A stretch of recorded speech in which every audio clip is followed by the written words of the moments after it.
Hello, hello, hello. Welcome along to D.G.S.R Sim Racing Season 5. How to do a lap 1 without causing carnage. So, this was one of the quali races recently. Um, there was a lot of side by side action here that resulted in no carnage in lap 1, which is a rarity. If you look at the Audi here, the Aston, and this chocolate vehicle, they are the main protagonists of the video, of the first part of this video.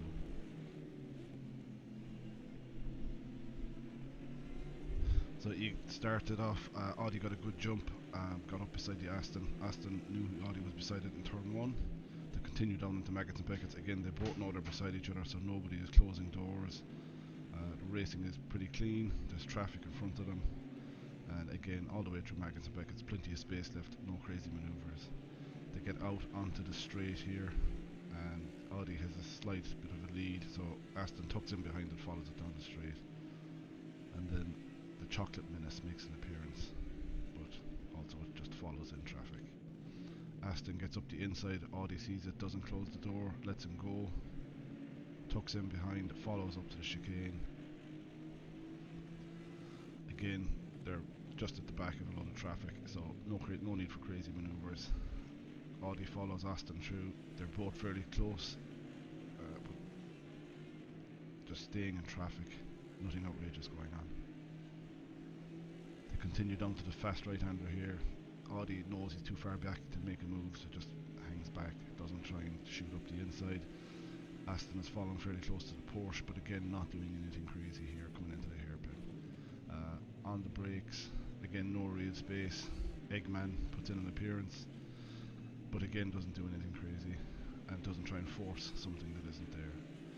We continue down the straight here again, everyone's just kind of staying in their traffic.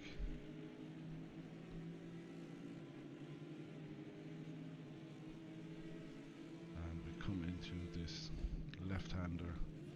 There's cars, a couple of cars running wide, but again, nothing too crazy. Aston does well to avoid the Porsche. Aston then goes wide, sees the Audi going up the inside, but doesn't try and close the door. And the Audi then leaves room for the Aston to rejoin the track without causing issue. And both go side by side down the home straight and into turn 1 again. Where again the Aston takes a different line, Audi brakes late, and the Aston knows he's going to run wide, so he comes up the inside.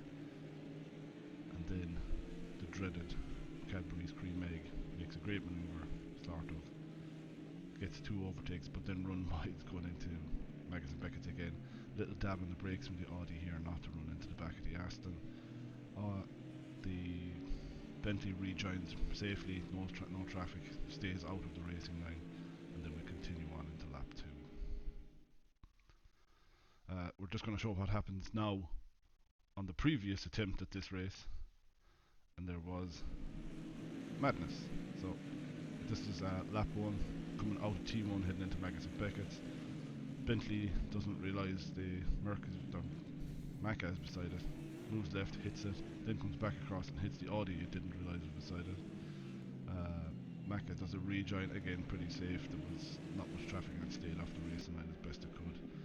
We continue on to the next corner then, well, not the next corner but the second last corner, and what we see here is a red Audi braking late in him, trying to make a dive bomb where it had no chance of stopping offline and too tight to make the corner, and collides with a Beamer.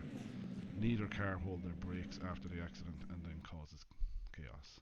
As you can see here when we slow it down, the Beamer is almost on the brakes as it comes into picture. The Audi is not. Waiting. Beamer's on the brakes, no Audi, Audi on the brakes now. The Audi is still trying to go up the inside. It's going to clip the curb here. It was never going to make the turn.